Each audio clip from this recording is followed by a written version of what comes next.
Okey, mata plastik ni nampaknya dah patah. Jadi saya kena tukar kepada mata besi lah. Dia memang tak tahan lah mata plastik ni. Jadi kalau kita kasap ataupun dia terkena batu ataupun tanah, dia akan patah. Jadi kita perlu tukar lah. Tukar kepada mata besi. Okey, jom kita tukar.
Ada juga mata pisau yang piring bulat yang macam ni, sesuai untuk rumput lalang.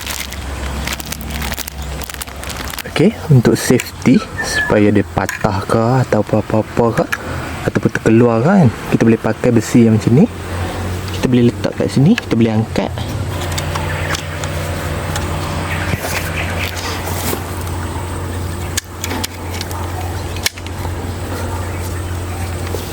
Tolak ke bawah, angkat, tolak ke bawah.